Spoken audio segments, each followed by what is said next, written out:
ფრანცისკე პაპი ხალხისთვის უკვე ისტორიის ძალიან საპატიო ფურცელია. ღმერთსა და ხალხს შორის შუამავალი ახლა ლეო მე-14-ია. ვატიკანში წმინდა პეტრეს მოედანზე ინაუგურაცია დღეს გაიმართა.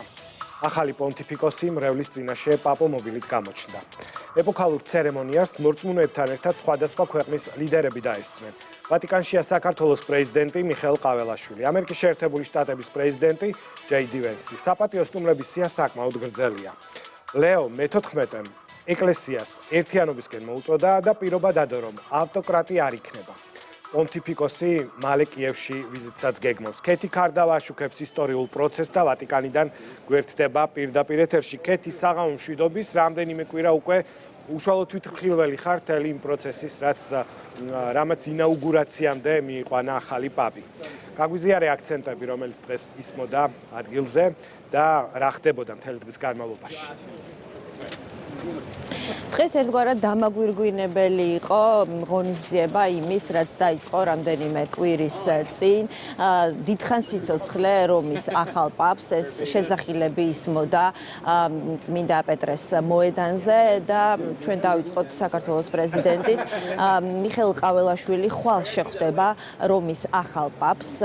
ვატიკანში მიიღებს ლეო მე-14 საქართველოს პრეზიდენტს. ყოველთვის ძალიან დიდ მნიშვნელობას ატანებს და საინტერესოა რომის პაპთან შეხვედრა, განსაკუთრებით ახლა საყდრისა და საქართველოს ურთიერთობები ახალი ფურცლიდან ხვალ არ დაიწყება, ვინაიდან 10 წლეულებს ითვლის ჩვენი ურთიერთობები. დიპლომატიური კავშირი ვატიკანსა და საქართველოს შორის ჯერ კიდევ 1992 წელს დაიწყო, მაგრამ საინტერესო იქნება აზრთა გაცვლა, საქართველოს პრეზენტაცია, რომელსაც წარმოადგენს მიხეილ ყაველაშვილი ხვალ ვატიკანის სასახლეში ლეო მე-14-თან ახალი ხედვები და გეგმები. საქართველო ყოველთვის მოხარული იქნება, რომ უმასპინძლოს ლეო მე-14-ს, თუკი ამის შესაძლებლობა გაჩნდება და ის ფორმატი, რაც არის ხვალ გათვალისწინებული, ეს შეხვედრა შედგება ვატიკანში თბილისის დროით საღამოს 7 საათზე, უფრო მეტ დროს ითვალისწინებს იმისათვის, რომ მათი საუბრონ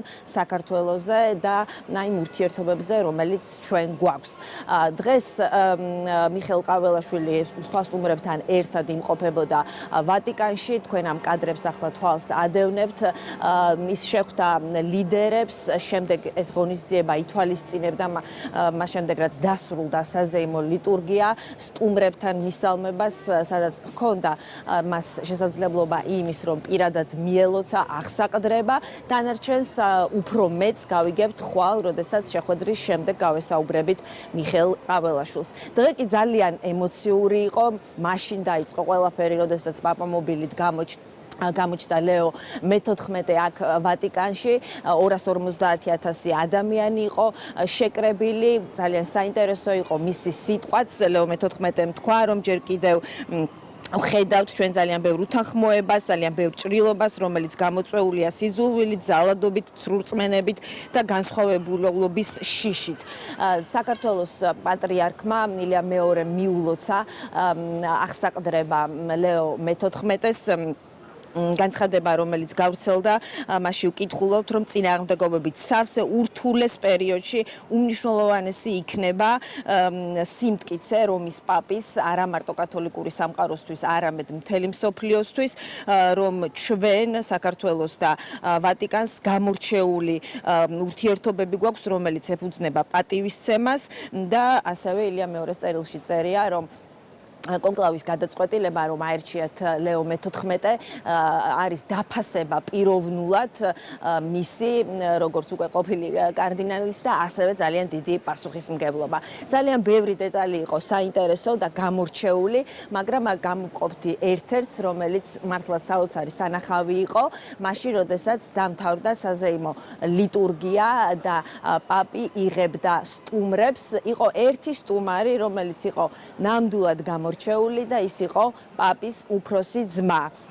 ლუი ჩამოვიდა ფლორიდადან სპეციალურად იმისათვის, რომ ძმისთვის მიელოცა აღსაყდრება და ის იდგა ლიდერებთან ერთად ძალიან გრძელ რიგში, მაგრამ მე ამის შემდეგ, როდესაც ისინი პირისპირ აღმოჩნდნენ ერთმანეთთან, ეს შეხვედრა იყო მართლაც განსხვავებული და ჩაეხუტნენ ერთმანეთს, მიულოცა ძმამ ლუი მე-14-ს უკვე პაპად გახდომა და შემდეგ უკვე თქვა ჟურნალისტებთან, რომ ის ვერ უწოდებს პროვოსტს ვერასდროს მის უწმინდესობას, ის ყოველთვის დარჩება მისთვის რობოტ, როგორც მას მიმართავდა ბავშვობაში. ეს ადგილი იყო დღეს პოლიტიკის, დიპლომატიის, ასე ვთქვათ, ნაზავი, თუ გავითვალისწინებთ იმას, თუ რამდენი ადამიანი ესწრებოდა, რამდენი ლიდერი იყო, პრემიერ-მინისტრი და ძალიან მაღალი რანგის პირები სხვადასხვა ქვეყნებიდან, აქ იყო შეერთებული შტატებიდან ვიცე-პრეზიდენტი და სახელმწიფო მდივანი და ადგილი იყო ვატიკანი იმის, რომ გამართულიყო შეხვედრა, ჯერ რომის პაპი შეხვდა უკრაინის პრეზიდენტს ვოლოდიმირ ზელენსკის, ხოლო ამის შემდეგ ვოლოდიმირ ზელენსკიმ გამართა შეხვედრა ამერიკის შეერთებული შტატების სახელმწიფო მდივანთან და ვიცე-პრეზიდენტთან და როგორც რამდენიმე წუთის წინ გავრცელდა ცნობა, ამ შეხვედრის შემდეგ დონალდ ტრამპს მას გაუგზავნა წერილი. აქვე აღსანიშნავია, რომ პირველი შეხვედრა დონალდ ტრამპთან შედგა ზუსტად გასვენების დაკრძალვის დღეს. დღეს უკვე მეორედ ისაუბრეს, რომ ის ახალ პაპს კი უკვე გამოთქმული აქვს სურვილი იმის, რომ ვატიკანი გახდეს რუსეთსა და უკრაინას შორის პირდაპირი მოლაპარაკებების. ეს რამდენად პერსპექტიულია და რამდენად რეალურად ასე მოხდება, ჯერ არავინ არ იცის, მაგრამ სურვილი ვატიკანიდან მოდის. ღონისძიება დასრულებულია, ოფიციალური მმართველობა ლეო მე-14-ს დაწყებულია და ჩვენთვის საინტერესო ახლა ღონისძიება იქნება ხვალ, როგორც გითხარით, საღამოს 7 საათზე, როდესაც პირისპირ შეხვდება საქართველოს პრეზიდენტი მიხეილ ყაველაშვილი ლუი მე-14-ს და ამის შემდეგ უფრო მეც გავიგებთ იმის შესახებ, თუ რას ფიქრობს ლუი მე-14 საქართველოს. ძალიან დიდი მადლობა, ქეთი. მე ზუსტად ვიცი, რომ ხვალ ძალიან მნიშვნელოვანი დღეა და ყველა ველოდებით საქართველოს პრეზიდენტის შეხვედრას რომის პაპთან და ისიც უნდა ვთქვა, რომ საქართველოს წარმომადგენლები, მათ შორის შენც ძალიან ამაყი ხარ ვატიკანში, იქ სადაც ქართულ საგალობელს განსაკუთრებულ პატივს სცემენ და დღემდე ვატიკანში ჟღერს ქართული საგალობლები და ახლა ამ მიმართულებით გავაგრძელებთ მე საუბარს. დაგემშვიდობები და წარმატებები საქართველოს პრეზიდენტს ხვალ შეხვედრის ნაწილში, შენგან კი დაველოდებით ახალ ცნობებს.